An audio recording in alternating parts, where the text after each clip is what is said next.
أشهد أن لا إله إلا الله وحده لا شريك له وأشهد أن محمدا عبده ورسوله أما بعد فأعوذ بالله من الشيطان الرجيم بسم الله الرحمن الرحيم الحمد لله رب العالمين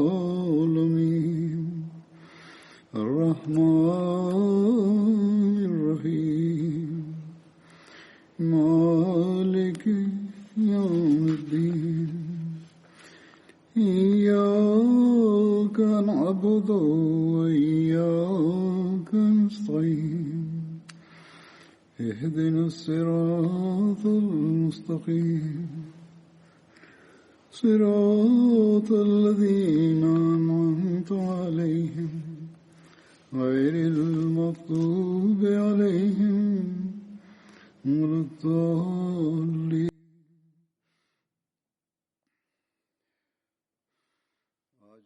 আজ আমি যে সাহাবের স্মৃতিচারণ করব তার নাম হলো হযরত মুআজ বিন জাবাল। তার নাম ছিল মুআজ, পিতার নাম জাবাল বিন আমর এবং মায়ের নাম ছিল হিন্দ বিনতে সাহাল, যিনি জুহায়না গোত্রের রাবা শাখার সদস্য ছিলেন।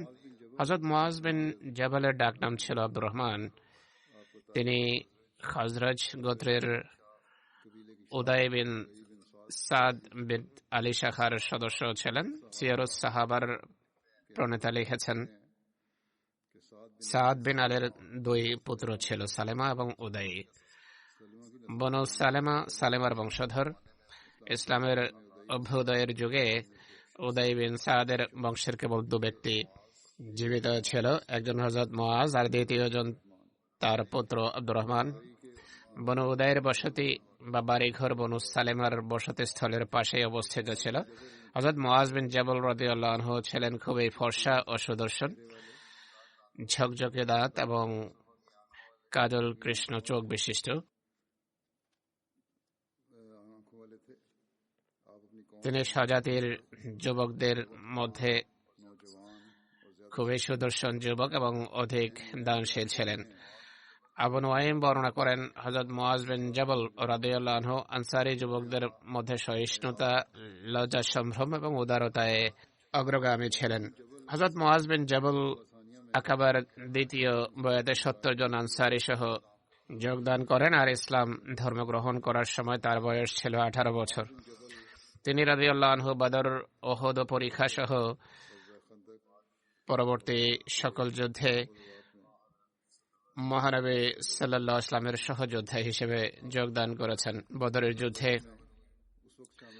তিনি তখন যোগদান করেন যখন তার বয়স ছিল 20 বা 21 বছর। তার বৈপিত্রীয় ভাই হযরত আব্দুল্লাহ বিন জাদু বদরের যুদ্ধে অংশ নিয়েছিলেন। উসতুল গাবা অনুসারে তার বৈপিত্রীয় ভাইয়ের নাম ছিল সাহাল বিন মোহাম্মদ বিন জাদ আর সাহাল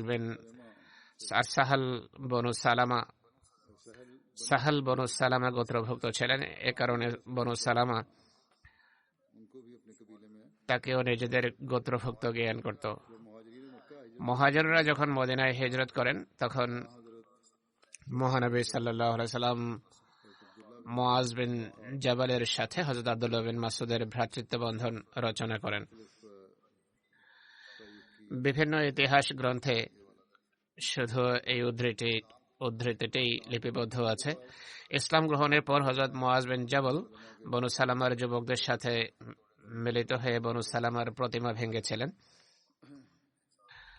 পূর্বে অপর এক সাহাবীর স্মৃতিচারণে এই ঘটনা বর্ণনা করা হয়েছে যে তিনি কিভাবে নিজেদের পারিবারিক প্রতিমা ভেঙেছিলেন। এখানেও পুনরায় বর্ণনা করছে।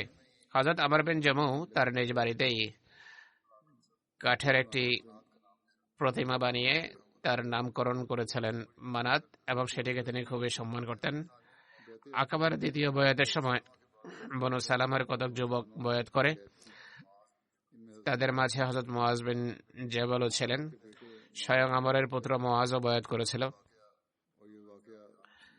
আমি বলেছি যে এই ঘটনাটি ইতোপূর্বে বর্ণনা করা হয়েছে, আর তা করা হয়েছে মুআজ বিন আমরের প্রেক্ষাপটে। তিনি বলেন, তিনি তার পিতা আমরকে ইসলামের দিকে ডাকার জন্য যেভাবে পরিকল্পনা করেন তা হলো হযরত আমরের সেই প্রতিমা, যেটিকে তিনি নিজ বাড়িতে সাজিয়ে রেখেছিলেন, রাতের বেলা তুলে নিয়ে আবর্জনার স্তূপে ফেলে আসতেন। আর এ কাজে তিনি যেসব যুবকের সহযোগিতা নিতেন তাদের মধ্যে হযরত মুআজ বিন জাবালও ছিলেন। যাই হোক, একদিন তারা সেটিকে আবর্জনার মধ্যে ফেলে দেয়। আমার খুঁজে বের করে সেটিকে আবার নিজের বাড়িতে নিয়ে আসেন আর বলেন, আমি যদি তার সম্পর্কে জানতে পারি যে আবার প্রতিমার সাথে এমনটি করছে, তাহলে আমি তাকে শিক্ষণীয় শাস্তি দেব। পরের দিন সেই যুবকরা আবার সেই প্রতিমার সাথে একই আচরণ করে এবং পুনরায় প্রতিমাটি গর্তের মধ্যে উল্টো অবস্থায় পড়ে থাকে। তিনি পুনরায় সেটিকে উঠিয়ে নিয়ে আসেন। তৃতীয় দিন তিনি আবারও সেই মূর্তিটি পরিষ্কার করে সাজিয়ে আগের স্থানে রাখেন এবং তার গায়ে নিজের তরবারিটি ঝুলিয়ে দেন। প্রতিমাটিকে সম্বোধন করে তিনি বলেন যে, আল্লাহর কসম, আমি জানি না তোমার সাথে কে এমন ব্যবহার করে, তবে এখন আমি তোমার কাছে আমার তরবারি রেখে যাচ্ছি। নিজের নিরাপত্তা বিধান তুমি নিজেই করে নিও, কেননা তোমার কাছে তরবারি আছে। পরের দিন হযরত আমর পুনরায় দেখেন যে মূর্তিটি সস্থানে নেই এবং এলাকার সেই গর্তটিতে একটি মরা কুকুরের গলার সাথে বাঁধা অবস্থায় সেটি পাওয়া যায়। এটি দেখে তিনি খুবই অবাক হন এবং একান্ত চিন্তিত হয়ে কথা ভাবতে বাধ্য হন যে প্রতিমাকে আমি খোদা বানিয়ে রেখেছি, পাশে তরবারি থাকা সত্ত্বেও নিজের নিরাপত্তা বিধান করার ক্ষমতাও এর নেই, তাহলে সে আমার নিরাপত্তা কিভাবে দিতে পারে? অধিকন্তু মৃত কুকুরের গলায় বাধা রয়েছে এটি। তাই এটি কিভাবে খোদা হতে পারে? যাই হোক, এই বিষয়টি তাকে ইসলামের প্রতি আকৃষ্ট করে এবং তার ইসলাম গ্রহণের কারণ হয়। মহানবী সাল্লাল্লাহু আলাইহি ওয়াসাল্লামের প্রতি হযরত মুআজ বিন জাবালের ভালোবাসা ও নিষ্ঠা কেমন ছিল তা নিম্নের ঘটনা থেকে অনুমান করা যায়। ঘটনাটি হলো, উহুদের যুদ্ধের পর মহানবী সাল্লাল্লাহু আলাইহি ওয়াসাল্লাম যখন মদিনায় ফেরত আসেন, তখন শহরের অলিগলি থেকে ক্রন্দন রোল ভেসে আসছিল। তিনি প্রশ্ন করেন, এটি কি? তিনি উত্তরে বলেন, আনসারদের নারীরা তাদের শহীদ আত্মীয় স্বজনদের জন্য আহাজারি করছে। এ কথা শুনে মহানবী সাল্লাল্লাহু আলাইহি ওয়াসাল্লাম বলেন, হামজার জন্য বিলাপ করার কেউ নেই? তিনি সাল্লাল্লাহু আলাইহি ওয়াসাল্লাম হযরত হামজার মাগফিরাতের জন্য দোয়া করেন। হযরত সাদ বিন মুআজ, হযরত সাদ বিন উবাদা, হযরত মুআজ বিন জাবাল এবং আব্দুল্লাহ বিন রাওয়াহা একথা শুনে নিজ নিজ পাড়ায় গিয়ে মদিনার বিলাপকারিণীদের একত্র করে নিয়ে আসেন এবং বলেন যে এখন আনসার শহীদদের জন্য আর কেউ কাঁদবে না, যতক্ষণ পর্যন্ত মহানবীর চাচার জন্য কাঁদবে। কেননা তিনি সাল্লাল্লাহু আলাইহি ওয়াসাল্লাম বলেছেন, মদিনায় হামজার জন্য রোদন করার কেউ নেই। এটি মহানবী সাল্লাল্লাহু আলাইহি ওয়াসাল্লামের প্রতি ভালোবাসার বহিঃপ্রকাশ ছিল। চাচার কারণে মহানবী সাল্লাল্লাহু আলাইহি ওয়াসাল্লামের এত কষ্ট অনুভব হয়েছে যে যদিও ক্রন্দন ও বিলাপ নিষিদ্ধ, কিন্তু এখানে মহানবী সাল্লাল্লাহু আলাইহি ওয়াসাল্লাম কিছু সময়ের জন্য অনুমতি দিয়েছিলেন বা মানুষের আবেগকে লক্ষ্য করে বলেন যে হায়, যদি হামজার জন্য এমন আবেগের বহিঃপ্রকাশ ঘটত। কিন্তু যা হোক, এমন বিলাপ করা মোটের উপর ইসলামে নিষিদ্ধ। মহানবী সাল্লাল্লাহু আলাইহি ওয়াসাল্লাম স্বয়ং এটি নিষেধ করেছেন। মক্কা বিজয়ের পর মহানবী সাল্লাল্লাহু আলাইহি সাল্লাম হুনাইন অভিমুখে যাত্রা করেন। হুনাইন মক্কার উত্তর পূর্বে অবস্থিত তায়েফের একটি উপত্যকা। তিনি সাল্লাল্লাহু আলাইহি ওয়াসাল্লাম হযরত মুআজ বিন জাবালকে মক্কাবাসীদের ধর্ম শেখানো, কোরআন পড়ানোর জন্য নিজের অবর্তমানে মক্কায় রেখে যান। হযরত মুআজ বিন জাবাল তবুকের যুদ্ধে পূর্ণরূপে অংশগ্রহণ করেন। মহানবী সাল্লাল্লাহু আলাইহি ওয়াসাল্লাম যখন মদিনায় রয়ে যাওয়া হযরত কাব বিন মালিক সম্পর্কে জিজ্ঞেস করেন, তখন বনু সালামার এক ব্যক্তি হুজুর সাল্লাল্লাহু আলাইহি ওয়াসাল্লামের কাছে হযরত কাব বিন মালিকের কুৎসা করে। তখন হযরত মুআজ বিন জাবাল সে ব্যক্তিকে তিরস্কার করে বলেন যে, হে আল্লাহর রাসূল সাল্লাল্লাহু আলাইহি ওয়াসাল্লাম, আমরা তো তার মাঝে ভালো গুণই দেখেছি, কোনো মন্দ বিষয় তো দেখিনি। এটি ছিল উন্নত চরিত্র, অর্থাৎ কারো বর্তমানে তার দোষ ত্রুটি বলে বেড়ানো সমীচীন নয়। কাতাদা বর্ণনা করেন, আমি হযরত আনাসকে বলতে শুনেছি, রাসূলুল্লাহ সাল্লাল্লাহু আলাইহি ওয়াসাল্লামের যুগে 4 ব্যক্তি কোরআন সংকলন করেছেন। তারা সবাই আনসার ছিলেন, হযরত মুআজ বিন জাবাল, হযরত উবাই বিন কাব, হযরত যায়েদ বিন সাবিত এবং হযরত আবু যায়েদ। হযরত আবু যায়েদ ছিলেন হযরত আনাসের চাচা। হযরত আব্দুল্লাহ বিন আমর রাদিয়াল্লাহু আনহু থেকে বর্ণিত, রাদিয়াল্লাহু আনহুমা থেকে বর্ণিত, আমি মহানবী সাল্লাল্লাহু আলাইহি ওয়াসাল্লামকে বলতে শুনেছি, 4 ব্যক্তির কাছ থেকে পবিত্র কোরআন শিখো, অর্থাৎ ইবনে মাসউদ, আবু হুযায়ফার মুক্তকৃত দাস সালেম, উবাই বিন কাব এবং মুআজ বিন জাবালের কাছে। এটি বুখারীর রওয়ায়াত, যা আমি পূর্বে পড়েছি। এর পূর্বে হযরত কাবের স্মৃতিচারণে এর কিছুটা ব্যাখ্যা করা হয়েছিল। হযরত খলিফাতুল মসিহ সানি রাদিয়াল্লাহু আনহু বলেন যে, মহানবী সাল্লাল্লাহু আলাইহি ওয়াসাল্লাম পবিত্র কোরআন পড়ানোর জন্য একদল শিক্ষক নিযুক্ত করে রেখেছিলেন, যারা পুরো কোরআন মহানবী সাল্লাল্লাহু আলাইহি ওয়াসাল্লামের কাছে মুখস্থ করে লোকদের পড়াতেন। এই 4 জন ছিলেন শীর্ষ পর্যায়ের শিক্ষক, যাদের কাজ ছিল মহানবী সাল্লাল্লাহু আলাইহি ওয়াসাল্লামের কাছ থেকে পবিত্র কোরআন শিখে মানুষকে কোরআন শেখানো। এছাড়া তাদের অধীনে এমন আরো অনেক সাহাবী ছিলেন, যারা মানুষকে পবিত্র কোরআন পড়াতেন। বিশিষ্ট এই 4 শিক্ষকের নাম হলো আব্দুল্লাহ বিন মাসউদ, আবু হুযায়ফার মুক্তকৃত দাস সালেম, মুআজ বিন জাবাল এবং উবাই বিন কাব। এদের প্রথমোক্ত 2 জন মুহাজির আর অপর 2 জন হলেন আনসার। পেশার দিক থেকে আব্দুল্লাহ বিন মাসউদ ছিলেন শ্রমিক, সালেম ছিলেন একজন মুক্তকৃত দাস, মুআজ বিন জাবাল এবং উবাই বিন কাব মদিনার নেতৃস্থানীয় লোকদের অন্তর্ভুক্ত ছিলেন। মোট কথা, মহানবী সাল্লাল্লাহু আলাইহি ওয়াসাল্লাম সকল শ্রেণী গোষ্ঠীকে দৃষ্টিপটে রেখে সব শ্রেণী গোষ্ঠী থেকে কারি বা কোরআনের শিক্ষক নির্ধারণ করেছিলেন।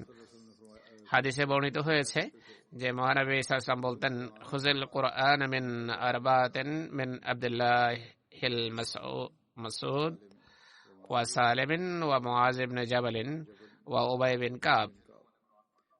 অর্থাৎ যারা কোরআন পড়তে চায় তারা এই 4 জনের কাছে কোরআন পড়ে নিক। তারা হলেন আব্দুল্লাহ বিন মাসউদ, সালেম, মুআজ বিন জাবাল এবং উবাই বিন কাব। এই 4 জন এমন ব্যক্তি ছিলেন যারা পুরো কোরআন মহানবীর কাছে শিখেছেন বা মহানবীকে শুনিয়ে শুদ্ধ করে নিয়েছেন।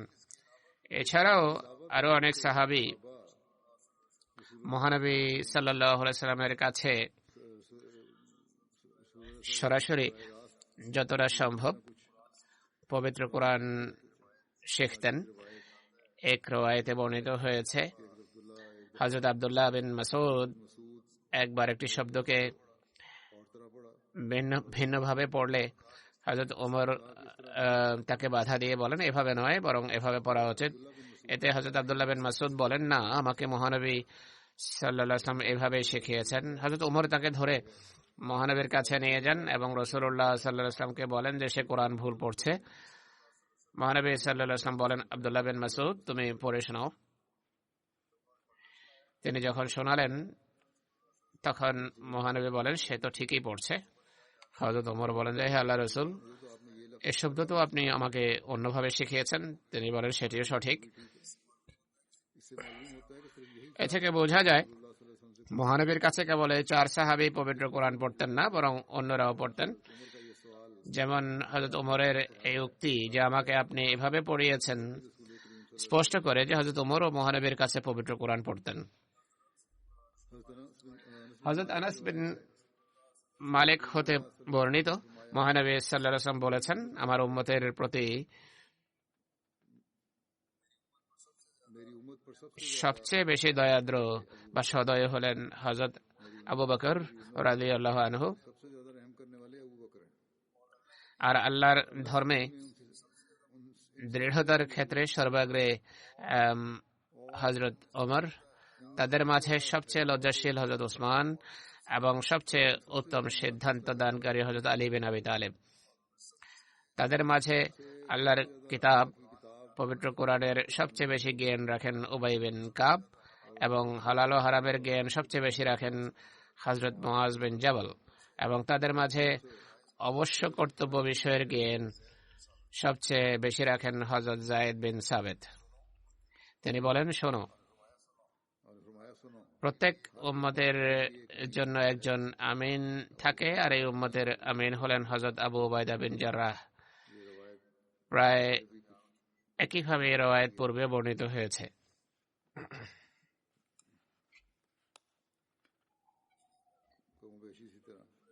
হযরত আবু হুরায়রা থেকে বর্ণিত, মহানবী সাল্লাল্লাহু আলাইহি সাল্লাম বলেছেন, কতই না উত্তম ব্যক্তি আবু বকর, কতই না উত্তম ব্যক্তি উমর, কতই না উত্তম ব্যক্তি আবু উবাইদা বিন আল জাররাহ, কতই না উত্তম ব্যক্তি উসাইদ বিন হুজাইর, কতই না উত্তম মানুষ সাবেদ বিন কায়েস বিন শাম্মাস, কতই না উত্তম ব্যক্তি মুআজ বিন জাবাল, আর কতই না উত্তম ব্যক্তি মুআজ বিন আমর বিন জামু।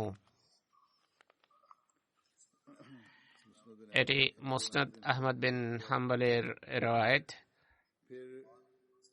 হযরত মুআজ বিন জাবাল রাদিয়াল্লাহু আনহু রওয়ায়াত করেন, মহানবী একদিন তার হাত ধরে বলেন, হে মুআজ, নিশ্চয় আমি তোমাকে ভালোবাসি। হযরত মুআজ রাদিয়াল্লাহু আনহু মহানবী সাল্লাল্লাহু আলাইহি ওয়াসাল্লামের সমীপে নিবেদন করেন যে, হে আল্লাহর রাসূল সাল্লাল্লাহু আলাইহি ওয়াসাল্লাম, আমার পিতামাতা আপনার জন্য নিবেদিত, আমিও আপনাকে ভালোবাসি। তিনি বলেন, হে মুআজ, আমি তোমাকে তাকিদপূর্ণ নির্দেশ দিচ্ছি যে প্রত্যেক নামাজের পরেই জিকির করবে, আর এটিকে তুমি কখনো পরিত্যাগ করবে না। অর্থাৎ বলো, আল্লাহুম্মা ইন্নী আলা যিকরিকা ওয়া শুকরিকা ওয়া হুসনি ইবাদাতিক। অর্থাৎ, হে আমার আল্লাহ, তুমি আমাকে তোমায় স্মরণ করা এবং তোমার কৃতজ্ঞতা জ্ঞাপন করা আর সুন্দরভাবে তোমার ইবাদতের বিষয়ে আমায় সাহায্য করো। হযরত মুআজ বিন জাবাল রাদিয়াল্লাহু আনহু বর্ণনা করেন, মহানবী সাল্লাল্লাহু আলাইহি ওয়াসাল্লাম বলেছেন, আমি কি তোমাকে জান্নাতের দ্বার সমূহের মধ্য থেকে একটি দ্বারের বিষয়ে অবগত করব না? এতে হযরত মুআজ নিবেদন করেন, হে আল্লাহর রাসূল সাল্লাল্লাহু আলাইহি ওয়াসাল্লাম, কেন নয়? তখন মহানবী বলেন, লা হাওলা ওয়ালা কুওয়াতা ইল্লা বিল্লাহ পড়ো। হযরত মুআজ রওয়ায়াত করেন, মহানবী সাল্লাল্লাহু আলাইহি ওয়াসাল্লামের সমীপে সর্বশ্রেষ্ঠ ঈমান সম্পর্কে জানতে চাইলে তিনি বলেন, সর্বোত্তম ঈমান হলো তুমি আল্লাহ তাআলার খাতিরে কাউকে ভালোবাসবে এবং আল্লাহর সন্তুষ্টির জন্যই কাউকে ঘৃণা করবে, আর তুমি নিজের জিহ্বাকে আল্লাহর স্মরণে সিক্ত রেখো। হযরত মুআজ বলেন যে, হে আল্লাহর রাসূল, আর কি কি? মহানবী সাল্লাল্লাহু আলাইহি ওয়াসাল্লাম বলেন, মানুষের জন্য তুমি তাই পছন্দ করবে যা তুমি নিজের জন্য পছন্দ করো, এবং তাদের জন্য তুমি সেই জিনিসই অপছন্দ করবে যা তুমি নিজের জন্য অপছন্দ করো। হযরত জাবের বিন আব্দুল্লাহ বর্ণনা করেন, হযরত মুআজ মহানবী সাল্লাল্লাহু আলাইহি ওয়াসাল্লামের সাথে নামাজ পড়ার পর নিজ পাড়ার লোকদের মাঝে আসতেন এবং তাদের নামাজ পড়াতেন। প্রথমে মসজিদে নববীতে এসে নামাজ পড়তেন, এরপর নিজ পাড়ায় ফিরে গিয়ে সেখানকার লোকদের নামাজ পড়াতেন। এটি বুখারীর হাদিস। হযরত জাবের বলেন, হযরত মুআজ মহানবীর সাথে নামাজ পড়তেন, এরপর এসে নিজ পাড়ার লোকদের ইমামতি করতেন। এক রাতে তিনি মহানবীর সাথে এশার নামাজ পড়েন, এরপর নিজের পাড়ায় ফিরে এসে তাদের ইমামতি করেন এবং এতে তিনি সূরা বাকারা পড়া শুরু করেন। তখন এক ব্যক্তি সালাম ফিরিয়ে পৃথক হয়ে যায় এবং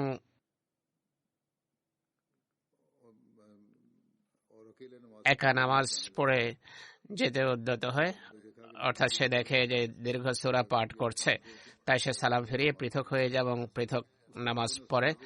তখন লোকজন তাকে বলে যে, হে অমুক, তুমি কি মুনাফিক হয়ে গেছো? অর্থাৎ তাকে তিরস্কার করে বলে যে, তুমি কি মুনাফিক হয়ে গেছো যে বা জামাত নামাজ ছেড়ে পৃথকভাবে নামাজ পড়ছো?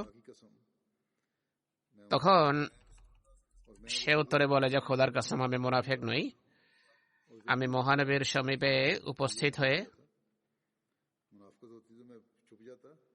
অবশ্যই তাকে জানাবো যে আমি এমনটি করেছি। মুনাফিক হলে আমি তো পালিয়ে যেতাম, আমি তো গিয়ে মহানবীকে এই কথা জানাবো। এরপর সে ব্যক্তি মহানবীর সমীপে উপস্থিত হয়ে নিবেদন করে যে হে আল্লাহ রসুল, আমরা পানিবাহী ওট রাখি, অর্থাৎ ওটের মাধ্যমে আমরা এক স্থান থেকে অন্য স্থানে পানি নিয়ে যাই, মানুষের বাড়ি বাড়ি পানি সরবরাহ করি, সারাদিন পরিশ্রম করতে হয়। এদিকে হযরত মুআজ আপনার সাথে এশা নামাজ পড়ার পর ফিরে এসে সূরা বাকারা পড়া আরম্ভ করেছেন। আপনার সাথে নামাজ পড়ে তিনি আমাদের পাড়ায় এসে নামাজ পড়ান। অতএব মহানবী হযরত মুআজের দিকে মুখ ফিরিয়ে বলেন যে হে মুআজ, তুমি কি মানুষকে পরীক্ষায় ফেলছো?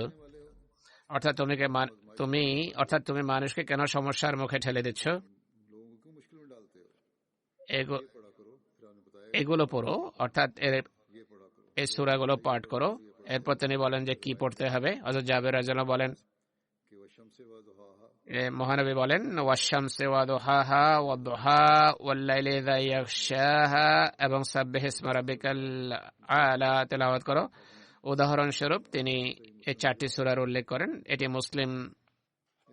মুসলিমের রওয়ায়েত। বুখারী শরীফে একটি রওয়ায়েত এভাবে বর্ণিত হয়েছে। হযরত জাবির বিন আব্দুল্লাহ আনসারী বলতেন, সামনের দিক থেকে এক ব্যক্তি পানিবাহী 2টি উট নিয়ে আসছিল, আর তখন রাত নেমে এসেছিল। ঘটনাক্রমে সে হযরত মুআজকে নামাজ পড়াতে দেখে।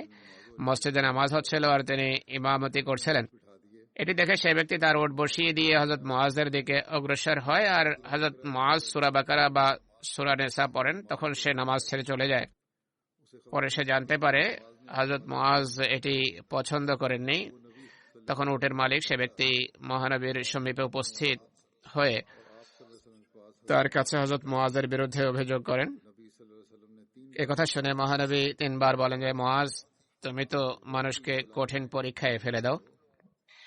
এত দীর্ঘ সূরা পড়ে মানুষকে কেন পরীক্ষায় ফেলো? তুমি কেন সাব্বিহ ইসমা রাব্বিকাল আ'লা ওয়াশ-শামসি ওয়া দুহাহা ওয়াল-লাইলি ইযা ইয়াগশা পড়ো না? কেননা তোমার পেছনে বৃদ্ধ, দুর্বল এবং অভাবীরাও নামাজ পড়ে। আমি যেমনটি পূর্বেই বলেছি, এটি বুখারী শরীফের রওয়ায়েত।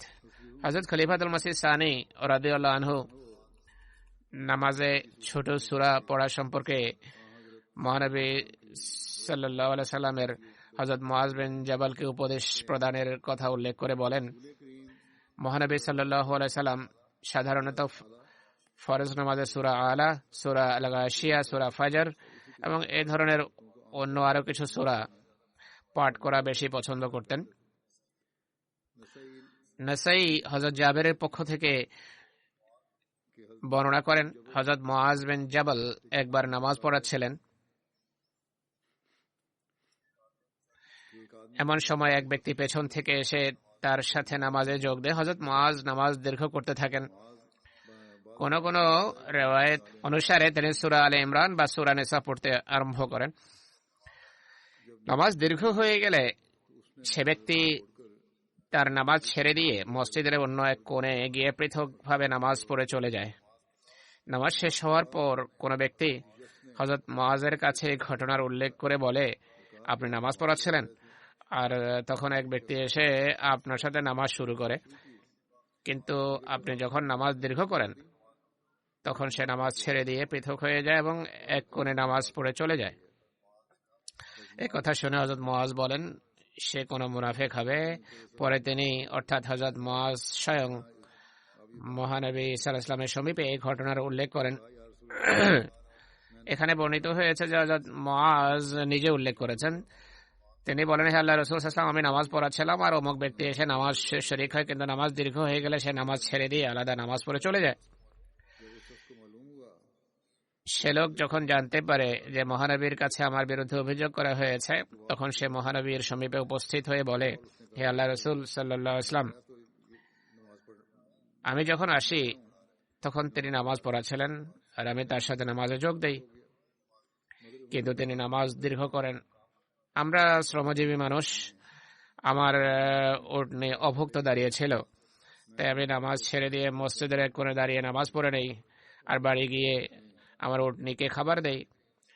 হুজুর সাল্লাল্লাহু আলাইহি সাল্লাম এই কথা শুনে হযরত মুআজের প্রতি অসন্তুষ্ট হন এবং তাকে বলেন, হে মুআজ, তুমি কি মানুষকে পরীক্ষায় ফেলছো? তোমার সাব্বিহ ইসমা রাব্বিকাল আলা ওয়াশ শামসি ওয়া দুহাহা ওয়াল ফাজরি ওয়াল লাইলি ইযা ইয়াগশাহা পড়তে কি অসুবিধা ছিল? তুমি কেন এই সূরাগুলো পড়লে না? কেন দীর্ঘ সূরা পড়া শুরু করলে? এ থেকে বোঝা যায় মহানবী সাল্লাল্লাহু আলাইহি ওয়াসাল্লাম এই সূরাগুলোকে মাঝারি আকারের সূরা আখ্যা দিয়েছেন। এতে কোনো সন্দেহ নেই যে বিশেষ পরিস্থিতিতে মানুষ দীর্ঘ সূরা পড়তে পারে, কিংবা কষ্টকর পরিস্থিতি অসুস্থতার সময় ছোট সূরা পড়তে পারে, কিন্তু মাঝারি আকারের সূরা সেগুলোই যেগুলো শ্রুত তেলাওয়াত করার সময় নামাজে সাধারণত পড়া উচিত। যাই হোক, এটিও স্মরণ রাখতে হবে যে কেবল এই সূরাগুলোই পড়তে হবে তা নয়। এটি হলো নীতিগত নির্দেশনা, অর্থাৎ বাজামাত নামাজে বেশি দীর্ঘ সূরা পড়বে না, কিন্তু পরিস্থিতি অনুসারে যার যেটি মুখস্থ থাকে, অর্থাৎ কারো যদি কেবল ছোট সূরাই মুখস্থ থাকে আর ইমামতির জন্য অন্য কাউকে পাওয়া না যায় এবং তাকেই নামাজ পড়াতে হয়, তখন সেগুলো দিয়েও নামাজ পড়ানো যেতে পারে। নীতিগত নির্দেশনা হলো বাজামাত নামাজে দীর্ঘ সূরা পড়ানো উচিত নয়, কেননা নামাজে বিভিন্ন ধরনের মানুষ থাকে, বৃদ্ধরাও থাকে, অসুস্থরাও থাকে, কর্মব্যস্ত মানুষও থাকে। হযরত মুআজ বিন জাবাল বলেন, আমি বাহনে মহানবীর পেছনে বসেছিলাম, আমারও তার মাঝে উটের হাওদার পেছনের অংশটা ছিল। তিনি সাল্লাল্লাহু আলাইহি ওয়াসাল্লাম বলেন, হে মুআজ বিন জাবাল, আমি নিবেদন করি হে আল্লাহর রাসূল, আমি উপস্থিত, আর এটি আমার সৌভাগ্য। তিনি সাল্লাল্লাহু আলাইহি ওয়াসাল্লাম কিছুক্ষণ যাত্রা অব্যাহত রাখেন এবং আবার বলেন, হে মুআজ বিন জাবাল, আমি আবারও নিবেদন করি হে আল্লাহর রাসূল, আমি উপস্থিত, আর এটা আমার সৌভাগ্য। তিনি আরো কিছুক্ষণ অগ্রসর হন এবং এরপর বলেন, হে মুআজ বিন জাবাল, আমি নিবেদন করি হে আল্লাহর রাসূল, আমি উপস্থিত, আর এটি আমার পরম সৌভাগ্য। তিনি বলেন, তুমি কি জানো বান্দাদের কাছে আল্লাহর অধিকার বা প্রাপ্য কি? আমি বলি, আল্লাহ ও তার রাসূল ভালো জানেন। তিনি বলেন, বান্দাদের কাছে আল্লাহর প্রাপ্য হলো আল্লাহর ইবাদত করা,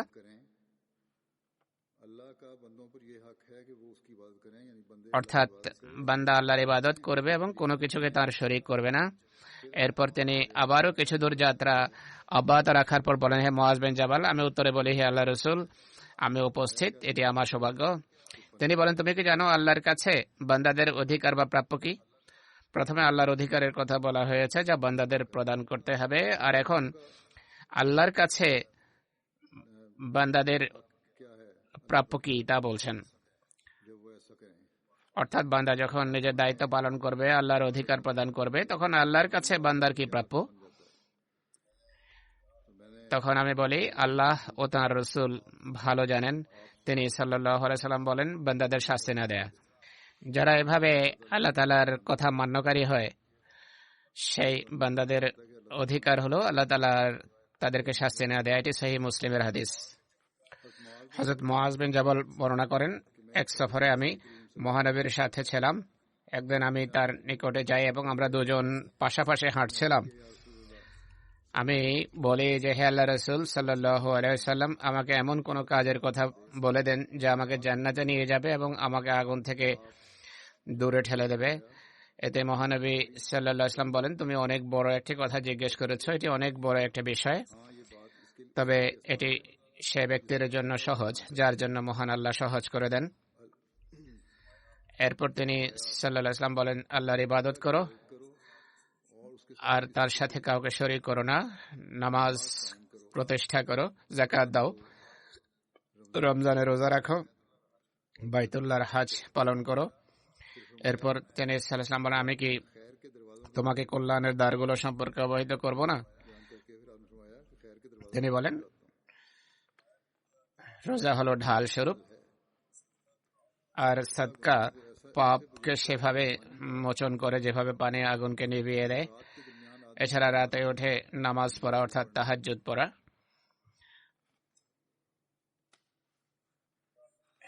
এরপর তিনি নিম্নোক্ত আয়াত তেলাওয়াত করেন, তাতাজাফা জুনুবুহুম আনিল মাদাজি ইয়াদউনা রাব্বাহুম খাওফান ওয়া তামাআ ওয়া মিম্মা রাযাকনাহুম ইউনফিকুন ফালা তা'লামু নাফসুম মা উখফিয়া লাহুম মিন কুররাতি আয়ুন জাযাআম বিমা কানু ইয়ামালুন। অর্থাৎ তাদের পার্শ্বদেশ শয্যা থেকে পৃথক হয়ে যায় যখন তারা ভয় ও আশা নিয়ে তাদের প্রভুকে ডাকে।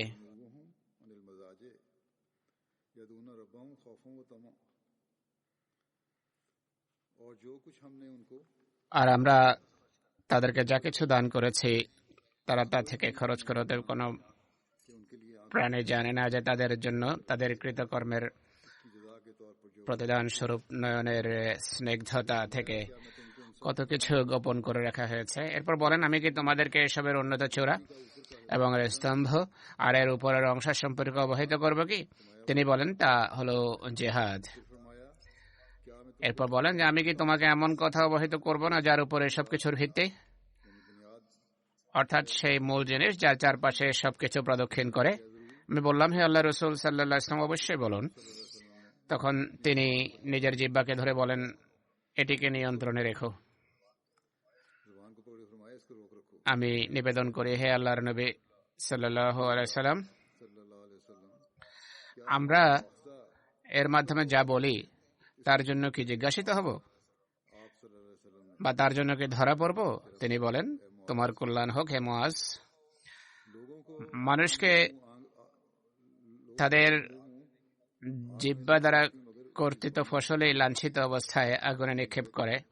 অর্থাৎ তোমরা জিহ্বা দ্বারা যেসব কথা বলো, ধারালো যেসব কথা বলো, কথার মাধ্যমে দেয়া আঘাত এমন যে তা আবেগ অনুভূতিতে আঘাত হানে, তা নৈরাজ্য সৃষ্টি করে এবং আরো বহু মন্দ তা থেকে উদ্ভূত হয়। অতএব এসব জিনিস, অর্থাৎ মুখ থেকে যখন মন্দ কথা বের হয় বা মুখ থেকে নিঃসৃত কথা যখন পাপের মাধ্যম হয়, তখন তা তাদেরকে লাঞ্ছিত অবস্থায় আগুনে নিক্ষেপকারী হয়ে থাকে। তাই জিহ্বাকে সতর্কতার সাথে ব্যবহার করো এবং এর মাধ্যমে যেন ভালো কথা বলা হয়। হযরত কাব বিন মালিক বলতেন যে হযরত মুআজ বিন জাবাল মহানবীর জীবদ্দশায় এবং হযরত আবু বকরের যুগে মদিনায় ধর্মীয় ফতোয়া প্রদান করতেন। মুআদ বিন সাহাল বিন আবু খাইসামা নিজ পিতার কাছ থেকে বর্ণনা করেন, মহানবী সাল্লাল্লাহু আলাইহি ওয়া আলিহি ওয়াসাল্লামের যুগে মুহাজিরদের মধ্য থেকে 3 জন এবং আনসারদের 3 জন ধর্মীয় ফতোয়া প্রদান করতেন। তারা ছিলেন হযরত ওমর, হযরত ওসমান, হযরত আলী, হযরত উবাই বিন কাব, হযরত মুআজ বিন জাবাল এবং হযরত যায়েদ বিন সাবিত। আব্দুর রহমান বিন কাসেম স্বীয় পিতার পক্ষ থেকে বর্ণনা করেন, হযরত আবু বকর সিদ্দিক যখন কোন বিষয়ে সুমত পোষণকারী ও ফিকাহবিদদের পরামর্শ গ্রহণ করতে চাইতেন তখন তিনি মুহাজির ও আনসারদের ডাকতেন।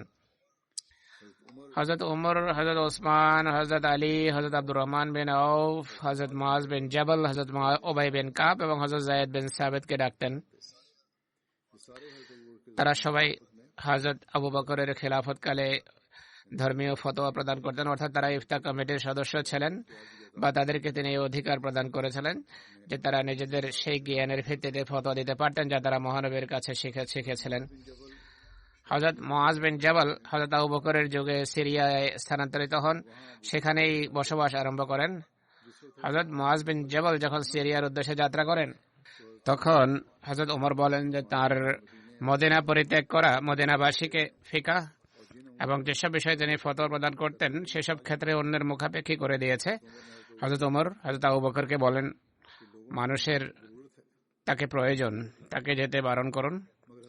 কিন্তু হযরত আবু বকর এই বলে অস্বীকার করেন যে যে ব্যক্তি সংকল্প বেঁধেছে এবং যে শাহাদাতের আকাঙ্ক্ষী, আমি তাকে বাধা দিতে পারি না। হযরত ওমর বলেন, আমি বললাম, খোদার কসম, মানুষকে তার বিছানায়ও শাহাদত দান করা হয়। সাউর বিন ইয়াজিদ বর্ণনা করেন, হযরত মুআজ বিন জাবাল যখন রাতে তাহাজ্জুদ নামাজ আদায় করতেন তখন এই দোয়া করতেন যে হে আল্লাহ, চোখ নিদ্রিত আর তারাকারাজি মিট মিট করছে, তুমি চিরঞ্জীব ও চিরস্থায়ী। হে আল্লাহ, জান্নাতের আকাঙ্ক্ষায় এই অধম দুর্বল আগুন থেকে পলায়নের ক্ষেত্রে আমি বল ও শক্তিহীন। হে আল্লাহ, তোমার কাছে আমার জন্য হেদায়েত নির্ধারিত করে দাও, যা কিয়ামতের দিন তুমি আমাকে দেবে। নিশ্চয় তুমি প্রতিশ্রুতি ভঙ্গ করো না। খোদাভীতির কতই না মহান চিত্র। হযরত আনাস বিন মালিক বর্ণনা করেন, মহানবী সাল্লাল্লাহু আলাইহি ইসলামের পেছনে গদিতে হযরত মুআজ আরোহিত ছিলেন। তখন তিনি বলেন যে, হে মুআজ বিন জাবাল। তিনি বলেন, হে আল্লাহর রাসূল, আমি আপনার সমীপে উপস্থিত আছি। তিনি সাল্লাল্লাহু আলাইহি ইসলাম বলেন, হে মুআজ। তিনি উত্তরে বলেন, হে আল্লাহর রাসূল, আমি আপনার সমীপে উপস্থিত। তিনি বলেন, মুআজ। তিনি বলেন, হে আল্লাহর রাসূল, আমি আপনার চরণে উপস্থিত। তিনি সাল্লাল্লাহু আলাইহি ওয়াসাল্লাম এভাবে 3 বার ডাকার পর বলেন যে ব্যক্তি আন্তরিকভাবে সাক্ষ্য দেবে যে আল্লাহ ছাড়া কোনো উপাস্য নেই আর মুহাম্মদ সাল্লাল্লাহু আলাইহি ওয়াসাল্লাম আল্লাহর রাসূল, আল্লাহ তাআলা অবশ্যই আগুনে যাওয়া তার জন্য নিষিদ্ধ করে দেবেন। তিনি বলেন, হে আল্লাহর রাসূল, আমি কি মানুষকে এই সম্বন্ধে সংবাদ দেব না? তারা আনন্দিত হবে, অর্থাৎ মানুষকে এই কথা অবহিত করব কি? তিনি বলেন, তাহলে যে তারা এতেই নির্ভর করে বসে যাবে, এটুকু নিয়েই সন্তুষ্ট হয়ে যাবে আর অন্যান্য পুণ্যকর্ম করবে না, তাই মানুষকে এটি বলবে না। হযরত মুআজ মৃত্যুর সময় পাপ এড়ানোর ভয়ে এই কথাটি জানিয়ে দিয়েছিলেন, অর্থাৎ মহানবীর কথা অন্যদের অবহিত করেননি মর্মে তার চিন্তা হয়, আর তিনি ভাবেন যে মৃত্যুর সময় এই কথা জ্ঞানী ব্যক্তিদের কাছে আমার পৌঁছে দেওয়া বাঞ্ছনীয়। এরপরেই তিনি তা বলেন, কিন্তু সারা জীবনে বা সুস্থ অবস্থায় তিনি এই কথা বলেননি। হযরত শাহ ওয়ালিউল্লাহ শাহ সাহেব এখানে প্রাসঙ্গিক কিছু হাদিস উল্লেখ করতে গিয়ে উক্ত হাদিস সম্পর্কে বুখারীর ব্যাখ্যায় লিখেছেন যে এখানে যা বলা হয়েছে তা হলো জ্ঞানগর্ভ বিশেষ কোনো কথা বিশিষ্ট ব্যক্তিদের মাঝে সীমাবদ্ধ রাখা সমীচীন, কেননা সাধারণ জনগণ এর সঠিক মর্মার্থ উপলব্ধি করতে ব্যর্থ হওয়া দরুন ক্ষতিগ্রস্ত হবে। নিছক কথা বলে দেয়া এবং অন্য কোনো আমল না করা, অর্থাৎ লা ইলাহা ইল্লাল্লাহ মুহাম্মদ রাসূলুল্লাহ কালেমা পড়া যথেষ্ট মনে করা আর কোনো আমলের প্রয়োজনীয়তা অনুভব না করা, এমন যেন না হয়। বর্তমানে এত সত্ত্বেও কার্যত মুসলমানদের অবস্থা এমনই, তারা নিছক নাম সর্বস্ব মুসলমান, কালেমা পড়ে তারা মনে করে যে কর্মের কোনো প্রয়োজন নেই। এরপর হযরত শাহ সাহেব লেখেন, এই হাদিসটি এরূপ বিষয়াদের ধরন স্পষ্ট করে দিয়েছে। তিনি বিভিন্ন হাদিস বর্ণনা করছিলেন এবং এই হাদিসটিও সেই সব অন্তর্ভুক্ত ছিল। এরপর তিনি লেখেন যে ইমাম মুসলিমও হযরত ইবনে মাসউদের একটি রওয়ায়াত সঠিক সনদ থেকে বর্ণনা করেছেন, যেখানে এই শব্দাবলী রয়েছে যে মা আনতা বে মুহাদ্দিসিন কওমান হাদিসান লা ইয়াবলুহু কুলুহুম ইল্লা কানা লিবাযিহিম ফিতনা। মহানবীর এ কথার মর্মার্থ হলো মানুষকে তাদের জ্ঞান বুদ্ধি ও বোধ শক্তি অনুযায়ী সম্বোধন করা উচিত, কেননা কোনো কোনো কথা পরীক্ষায় নিপতিত করে।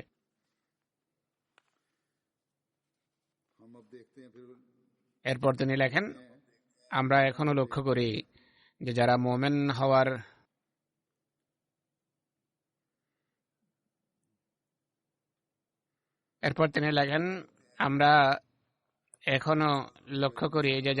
মুমিন হওয়ার ফতোয়া বিতরণ করে এমন লোকেরা কিভাবে লা ইলাহা ইল্লাল্লাহ অর্থাৎ কালেমার নিছক মৌখিক স্বীকারোক্তিকে ঢাল হিসেবে ব্যবহার করছে এবং মানব জাতিকে শরীয়তের দায়িত্ব থেকে মুক্ত করে তাদেরকে ঈমানের সার্টিফিকেট প্রদান করতে চায়।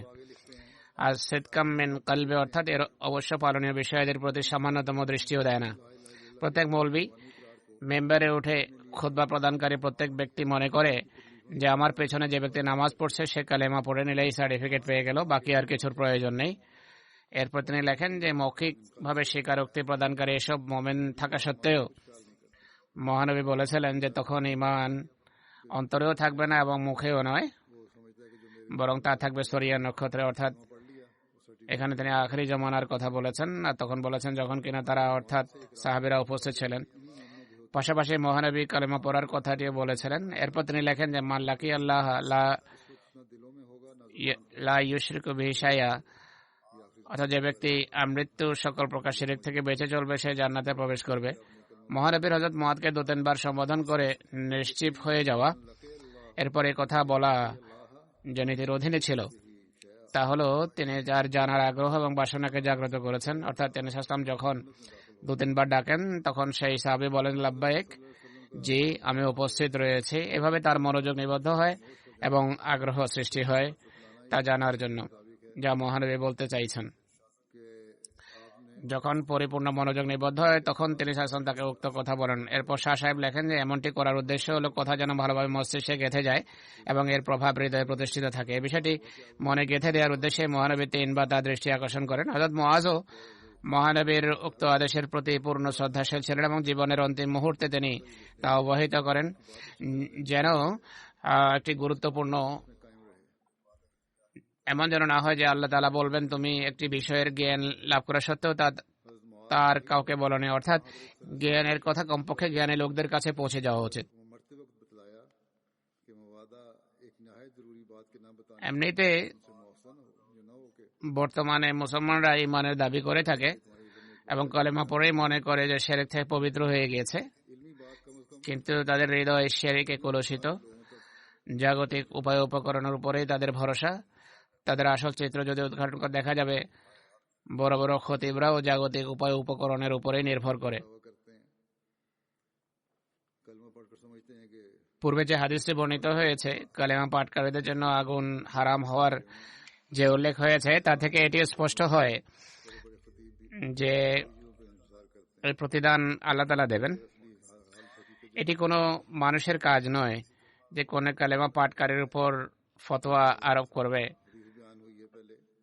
যে এ ব্যক্তি মুসলমান আর এই ব্যক্তি মুসলমান নয়। তাদের মন গড়া এসব ফতোয়া কোরআনের শিক্ষার পরিপন্থী। বর্তমানে মুসলমানরা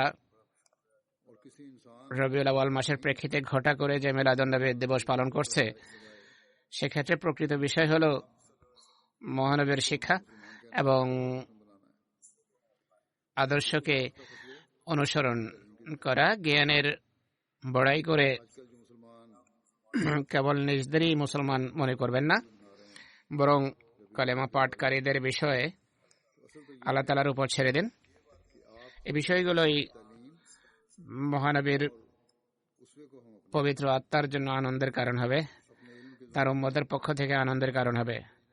মহানবীর প্রতি দরুদ প্রেরণের পাশাপাশি খোদা তাআলার প্রতি এ কারণে কৃতজ্ঞতা জ্ঞাপন করা উচিত যে তিনি তার ধর্মকে ইয়তীমের মতো ছেড়ে দেননি, বরং প্রতিশ্রুতি অনুযায়ী এবং মহানবীর ভবিষ্যৎবাণী অনুযায়ী ধর্মকে পুনরুজ্জীবিত করার জন্য হযরত মসিহ মাউদকে প্রেরণ করেছেন, যার কাজ হল কালেমা এবং শরীয়তের বিধিনিষেধের উপর আমল করার প্রকৃত তাৎপর্য আমাদেরকে অবহিত করা, যাতে সত্যিকার অর্থে জাহান্নামের আগুন আমাদের জন্য হারাম হয়ে যায়। আল্লাহ তাআলা হযরত মসিহ মাউদের অমান্যকারীদেরও কাণ্ড জ্ঞান দান করুন, যেন তারা এই কথা বুঝতে পারে। পাশাপাশি তিনি আমাদেরকেও প্রকৃত ইসলামী শিক্ষা এবং কালেমার মর্ম বোঝার ও এর উপর আমল করার সামর্থ্য প্রদান করুন। হযরত মুআজ বিন জাবাল বর্ণনা করেন, আমরা তবুকের যুদ্ধের বছর মহানবীর সাথে বের হই। তিনি নামাজ জমা করতেন। তিনি যোহর ও আসর এবং মাগরিব ও ইশার নামাজ একসাথে পড়তেন। একদিন তিনি নামাজ পড়াতে কিছুটা বিলম্ব করেন। তিনি সাল্লাল্লাহু আলাইহি ওয়াসাল্লাম বাইরে আসেন এবং যোহর ও আসরের নামাজ জমা করেন, এরপর ভিতরে চলে যান। কিছুক্ষণ পর বাইরে এসে মাগরিব ও ইশার নামাজ একসাথে আদায় করেন। নামাজ জমা করার অর্থ এই নয় যে 4 ওয়াক্তের নামাজ একই সাথে আদায় করতেন, বরং নামাজগুলোর অন্তর্বর্তী ব্যবধান কম হতো। হতে পারে যে জোহরের নামাজ আসরের শেষ সময় আসরের নামাজের সাথে জমা করা হতো এবং মাগরিব ও ইশার নামাজ মাগরিবের সময় হতেই পড়া হতো। তিনি বলেন, অতঃপর মহানবী বলেন, আগামীকাল তোমরা তবুকের ঝর্ণাধারার নিকটে পৌঁছবে ইনশাআল্লাহ।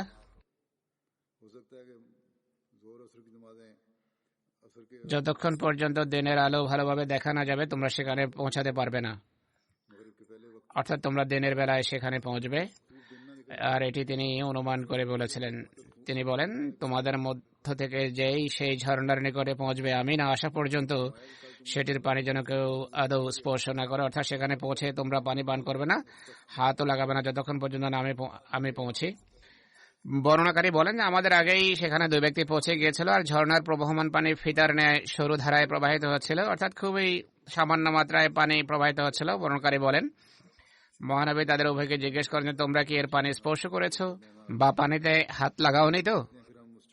তারা বলে হ্যাঁ, আমরা সেখান থেকে পানি তুলে পান করেছি। এরপর মহানবী তাদের উভয়কে ধমক দিয়ে বলেন আমি তো তোমাদেরকে নিষেধ করেছিলাম, কেন তোমরা এটি স্পর্শ করেছো? আল্লাহ তাআলা যা চেয়েছেন তিনি তাদেরকে বলেছেন। বর্ণনাকারী বলেন এরপর লোকেরা সেই ঝর্ণা থেকে নিজেদের হাত দ্বারা অল্প অল্প করে কিছু পানি বের করেন, আর এভাবে একটি পাত্রে কিছু পানি জমা হয়।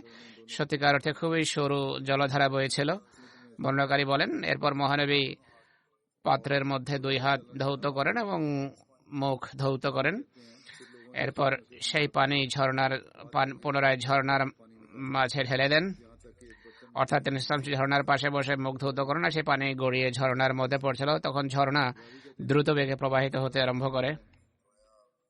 অর্থাৎ মহানবী যখন মুখ ও হাত ধৌত করেন এবং সেখানে পানি ঢেলে দেন, তখন প্রথমে যে ঝর্ণা অত্যন্ত সরু ধারায় প্রবাহিত হচ্ছিল তা দ্রুত বেগে প্রবাহিত হতে থাকে আর লোকজন তৃপ্তি সহকারে পান করতে থাকে। এরপর মহানবী বলেন যে হে মুআজ, তোমার আয়ু যদি দীর্ঘ হয় তাহলে তুমি দেখতে পাবে যে এই জায়গায় বাগানে ভরে গেছে।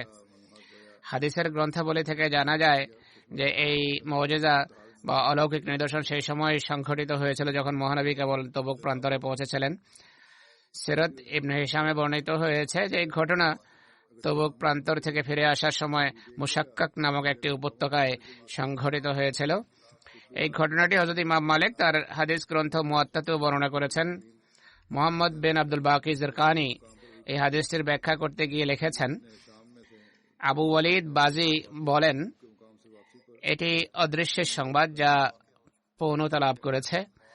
মহানবী সাল্লাল্লাহু আলাইহি ওয়াসাল্লাম বিশেষভাবে হযরত মুআজের উল্লেখ এজন্য করেন কেননা তার সিরিয়া স্থানান্তরিত হওয়ার ছিল এবং সেখানে তিনি মৃত্যুবরণ করেছিলেন।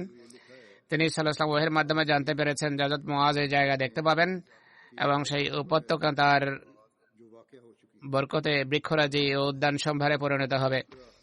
আল্লামা ইবনে আব্দুল বার বর্ণনা করেন, ইবনে ওয়াসা বলেন আমি ঝর্ণার চতুর্পাশের জায়গা দেখেছি, সেখানে গাছপালার সবুজ শ্যামলতা এত পরিমাণে ছিল যে দেখে মনে হয় এই শ্যামলতা হয়তো কিয়ামত পর্যন্ত থাকবে, আর তার ভবিষ্যৎবাণী এমনই ছিল। আকদাস সিরাত নবী সাল্লাল্লাহু আলাইহি ওয়াসাল্লাম পুস্তকে লেখা আছে যে তবুকের শরিয়া মাহকুমার বা শরিয়া বিভাগের প্রধান বলেন যে এই ঝর্ণা 2 বছর পূর্ব পর্যন্ত 1400 বছর যাবৎ নিরবচ্ছিন্নভাবে প্রস্ফুটিত চলে আসছে। পরবর্তী সময়ে নিচু এলাকাগুলোতে যখন টিউবওয়েল বসানো হয় তখন এই ঝর্ণার পানি টিউবওয়েল গুলোর দিকে নেমে যায়। কমপক্ষে 25টি টিউবওয়েলে বিভক্ত হয়ে যাওয়ার পরে ঝর্ণাটি বর্তমানে শুকিয়ে গেছে। এরপর তিনি আমাদেরকে একটি টিউবওয়েলের দিকেও নিয়ে যান। আমরা দেখতে পাই যে সেখানে 4 ইঞ্চের একটি পাইপ লাগানো আছে আর কোনো মেশিন ছাড়াই সেটি থেকে প্রবল বেগে পানি নির্গত হচ্ছে। আর আমাদেরকে বলা হয়েছে পার্শ্ববর্তী অপরাপর টিউবওয়েল গুলোর অবস্থাও প্রায় এমনই। এটি মূলত মহানবীর অলৌকিক নিদর্শনগুলোর কল্যাণ যে আজ তবুকে এত অধিক পরিমাণ পানি মজুদ রয়েছে। মদিনার খাইবার ভিতরে অন্য কোথাও এত পরিমাণ পানি আমরা দেখিনি, বরং প্রকৃত বিষয় হল তবুকের পানি উভয় স্থানের তুলনায় অধিক। সেই পানি ব্যবহার করে এখন তবুকের সর্বত্র বাগান করা হচ্ছে আর মহানবীর ভবিষ্যৎবাণী অনুযায়ী তবুক অঞ্চল বাগানে পরিপূর্ণ আর প্রতিনিয়ত তা আরো বৃদ্ধি পেয়ে চলেছে। তার সিরাত বিষয়ক বাকি আলোচনা পরে হবে ইনশাআল্লাহ। এখন আমি ওই সকল প্রয়াত ব্যক্তিবর্গের উল্লেখ করব জুমা নামাজের পর আমি যাদের গায়েবানা জানাজা পড়াবো। প্রথম স্মৃতিচারণ হবে মৌলভী ফারজান খান সাহেবের, যিনি খুরুদ্দা দুনিয়াগড় উড়িষ্যার মুবাল্লিগ ইনচার্জ হিসেবে দায়িত্ব পালন করছিলেন। ডায়াবেটিসের রোগী ছিলেন। গত 10 সেপ্টেম্বর হঠাৎ টাইফয়েড এবং প্রচন্ড নিউমোনিয়ার কারণে তাকে হাসপাতালে ভর্তি করা হয় আর সেখানেই ঐশী সিদ্ধান্তের অধীনে তিনি ইহধাম ত্যাগ করেন। ইন্না লিল্লাহি ওয়া ইন্না ইলাইহি রাজিউন। মরহুম একজন মুসলিম ছিলেন।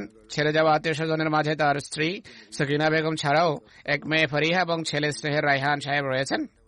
জামাতের কাজে তিনি খুবই অগ্রগামী ছিলেন। পরেজগার, পূর্ণবান এবং অধীনস্থ মুবাল্লিগ ও মুআল্লিম সাহেবদের প্রতি যত্নবান ছিলেন। বিনম্র স্বভাব, সচ্চরিত্রবান, অত্যন্ত পূর্ণবান এবং নিষ্ঠাবান ব্যক্তিত্ব ছিলেন। 1980 সনে তিনি কাদিয়ান জামিয়ায় ভর্তি হন এবং 88 সালে পাশ করে বের হওয়ার পর কর্মক্ষেত্রে যোগ দেন। খুবই পরিশ্রম, নিষ্ঠা এবং ওয়াকফের প্রেরণার সাথে 32 বছর দায়িত্ব পালন করেছেন। এই সময়কালে তিনি বহু জায়গায় বয়াত করিয়েছেন এবং জামায়াত প্রতিষ্ঠা করেছেন।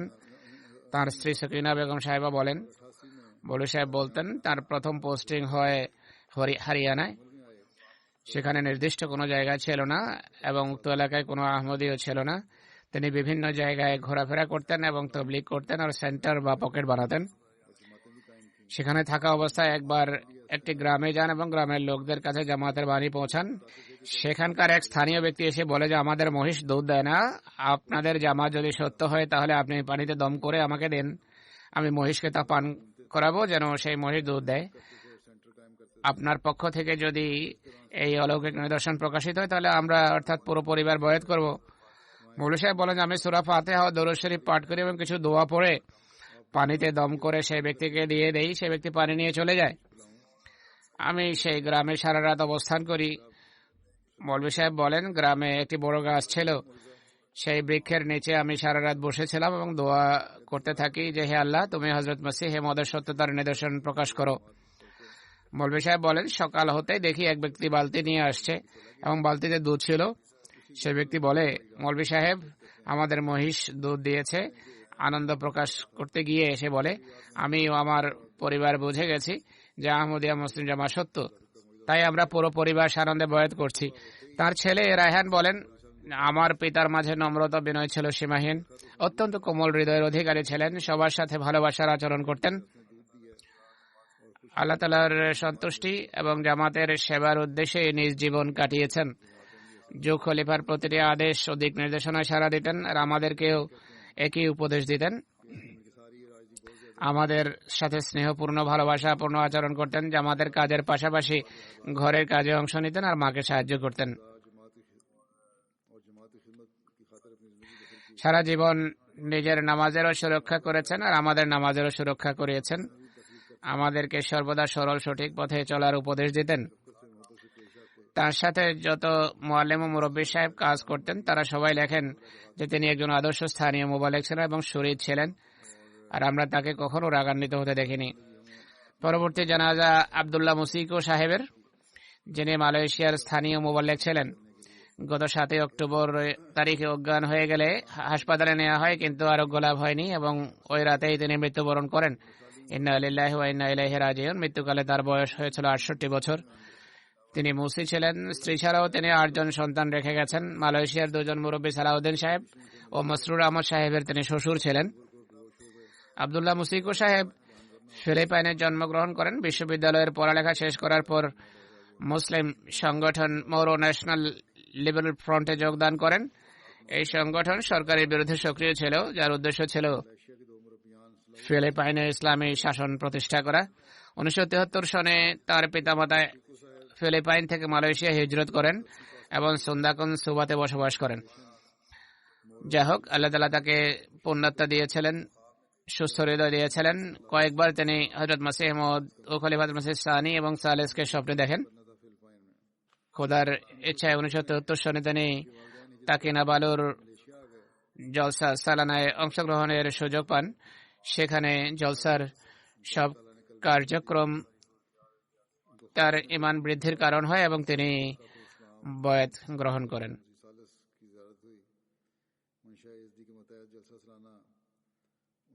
সেন্দাকনে তিনি যেখানে থাকতেন সেখানে কোনো মুবাল্লিগ ছিল না, আর তিনি ছিলেন এক তৃষ্ণার্ত আত্মা।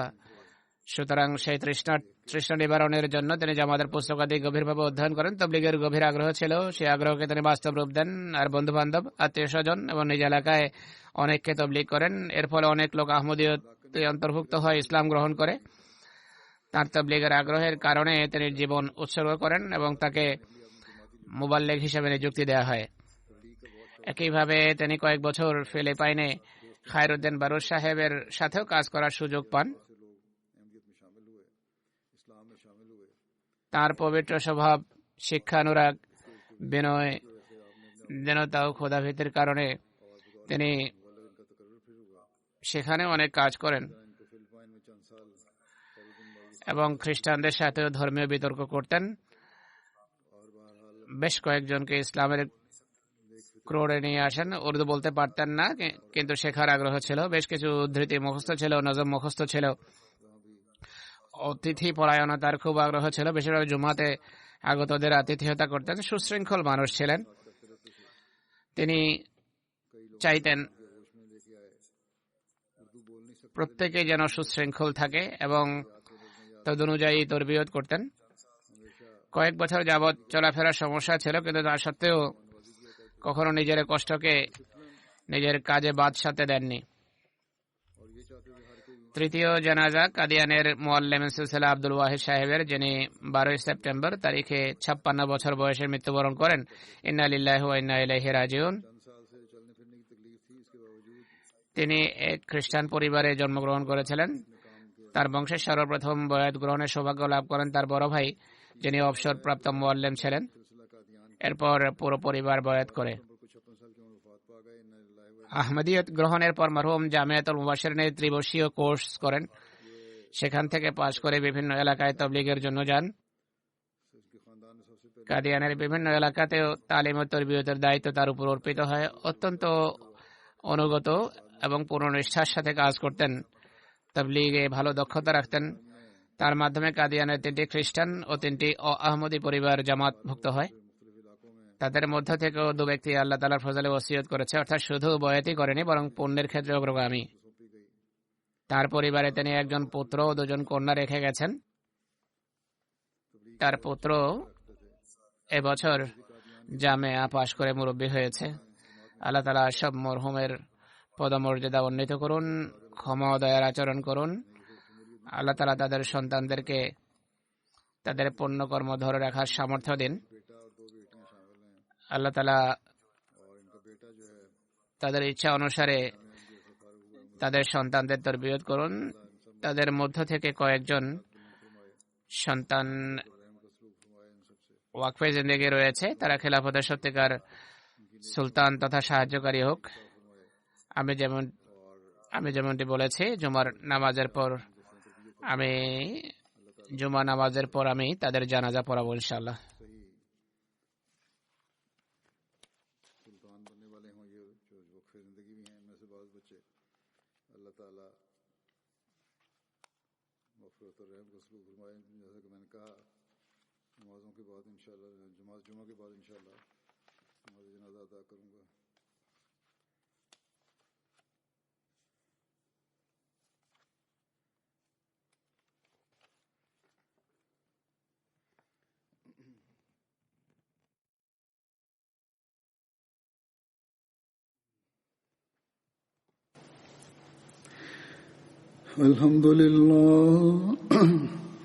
الحمد لله نحمده ونستعينه ونستغفره ونؤمن به ونتوكل عليه ونعوذ بالله من شرور أنفسنا ومن سيئات أعمالنا من يهده الله فلا مضل له ومن يضلل فلا هادي له ونشهد أن لا إله إلا الله ونشهد أن محمدا عبده ورسوله عباد الله رحمكم الله إن الله يأمر بالعدل والإحسان وإيتاء ذي القربى وينهى عن الفحشاء